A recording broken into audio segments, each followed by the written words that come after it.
आपने blood red moon सुना होगा, फुल मून सुना होगा, लेकिन क्या आपने ब्लू माइक्रो मून के बारे में सुना था? अगर नहीं तो ये खबर जरूर देखिए, क्योंकि ब्लू माइक्रो मून भारत में भी दिखने वाला है। नमस्कार, मेरा नाम है श्वेता शर्मा और इस वीकेंड स्काई वॉचर्स के लिए एक रेयर सेलेस्टियल इवेंट देखने को मिलेगा जब ब्लू माइक्रो मून रात के आसमान को रोशन करेगा। ये घटना दो अलग अलग लूनर फिनोमेना का कॉम्बिनेशन है।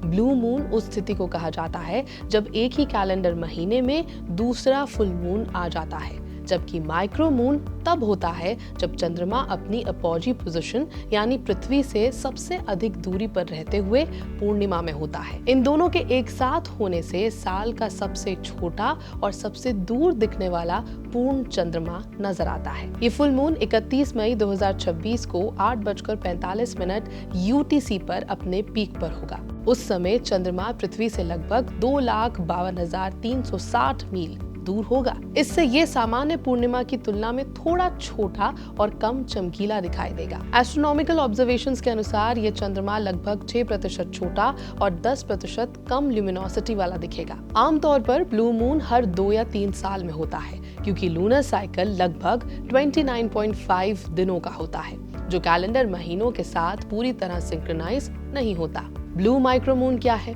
ब्लू माइक्रो मून दरअसल दो एस्ट्रोनॉमिकल घटनाओं का एक कॉम्बिनेशन है। पहला ब्लू मून यानी एक ही कैलेंडर मंथ में दूसरा फुल मून होना। मई 2026 खास था क्योंकि इसमें 2 फुल मून्स थे। एक मई को फ्लावर मून और अब 31 मई को दूसरा फुल मून होगा। दूसरा माइक्रो मून जब फुल मून की अपॉजी पोजीशन यानी पृथ्वी से सबसे ज्यादा दूरी वाले पॉइंट के पास होता है। इन दोनों के एक साथ होने से 31 मई का ब्लू माइक्रो मून 2026 का सबसे छोटा और सबसे दूर दिखाई देने वाला फुल मून बन जाता है। तो कैसे दिखेगा ये चांद?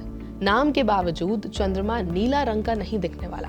होराइजन के पास ये गोल्डन ऑरेंज ग्लो में नजर आ सकता है, जिसका कारण रेले स्कैटरिंग है, वही एटमॉस्फेरिक इफेक्ट जो सनसेट को लाल नारंगी बनाता है। इसका आकार लगभग 5 से 10% छोटा होगा और चमक भी कम होगी, और ये सुपरमून की तुलना में 14% तक छोटा दिख सकता है। ये अंतर सटल होगा और नेकेड आई से तुरंत नोटिस करना मुश्किल होगा, लेकिन साइड बाय साइड फोटोग्राफी में साफ दिखाई दे सकता है। सदर्न हेमिस्फेयर और पैसिफिक क्षेत्रों में ये दृश्य और भी खास हो सकता है, क्योंकि वहाँ चंद्रमा एंटेरस, जो कि स्कॉर्पियस कॉन्स्टेलेशन का ब्राइट रेड स्टार है, इसके सामने से गुजरता दिख सकता है। नॉर्दर्न हेमिस्फेयर में भी ये तारा चंद्रमा के पास चमकता नजर आएगा। वर्चुअल टेलीस्कोप प्रोजेक्ट के एस्ट्रोनॉमर ज्ञानलूका मासी के अनुसार आम लोगों को बिना किसी डायरेक्ट कंपैरिजन के चंद्रमा के आकार में ये सटल अंतर तुरंत महसूस नहीं होगा। लेकिन इसे देखें कैसे? इसे देखने का सबसे अच्छा समय मूनराइज के तुरंत बाद या देर शाम का होता है। इसे देखने के लिए किसी ऑप्टिकल इंस्ट्रूमेंट की जरूरत नहीं होती, लेकिन बाइनोकुलर्स से चंद्रमा की सरफेस डिटेल्स बेहतर दिख सकती हैं। एस्ट्रोफोटोग्राफी के जरिए इसके छोटे आकार को फ्यूचर सुपरमून से कंपेयर करके ज्यादा स्पष्ट रूप से समझा जा सकता है। दुनिया भर के स्काई वॉचर्स के लिए एक रेयर सेलेस्टियल इवेंट देखने का ये मौका है, और इस मौके का नाम है ब्लू माइक्रो मून। ये फिनोमेनन 31 मई 2026 रविवार की सुबह अपने पीक पर होगा, जिसमें 2 अनयूजुअल लूनर अकरेंसेस एक साथ दिखाई देंगे। ब्लू माइक्रो मून देखने के लिए आपको 31 मई को 8:45 UTC यानी दोपहर 2:15 पर अलर्ट रहना होगा। लेकिन बेस्ट व्यूइंग टाइम 30 मई की शाम मूनराइज के तुरंत बाद होगा, लगभग रात 8:30 बजे से 11 बजे के बीच, या फिर 31 मई की सुबह अर्ली आवर्स में लोकेशन के अनुसार आप देख पाएंगे ब्लू माइक्रो मून को। मूनराइज के दौरान चंद्रमा ईस्टर्न स्काई में नीचे दिखाई देगा और वर्गो कॉन्स्टेलेशन के पास स्लाइटली राइट साइड में नजर आएगा। तो भारत में इसे कहां देखें?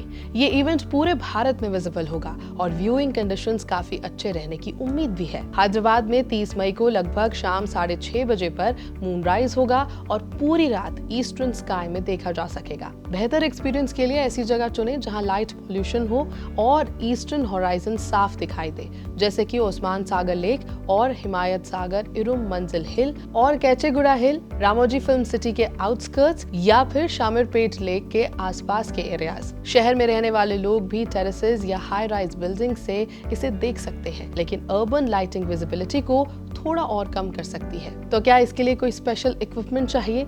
इवेंट को देखने के लिए टेलीस्कोप जरूरी नहीं है, ये नेकेड आई से आसानी से दिखेगा। हालांकि बाइनोकुलर्स इस्तेमाल करने से लूनर सरफेस के क्रेटर्स और डार्क वोल्केनिक प्लेन्स यानी मारिया ज्यादा क्लियरली दिखाई देंगे। ये इवेंट खास बहुत है। ब्लू मून आमतौर पर हर 2.5 साल में एक बार आता है और अगला मंथली ब्लू मून 31 दिसंबर 2028 को होगा। लेकिन माइक्रो मून के साथ इसका कॉम्बिनेशन इसे एक रेयर इवेंट बना देता है। यह एस्ट्रोनॉमी एंथुसियास्ट के लिए एक यूनिक अलाइनमेंट है, साल का सबसे छोटा फुल मून देखने का मौका है। इसीलिए 30 और 31 मई की रात को कैलेंडर में मार्क करें, एक डार्क लोकेशन चुनें और आसमान की ओर जरूर देखें। ऐसा ब्लू माइक्रो मून फिर कई सालों तक देखने को नहीं मिलेगा। यह है एबीपी लाइव, मेरा नाम है श्वेता शर्मा।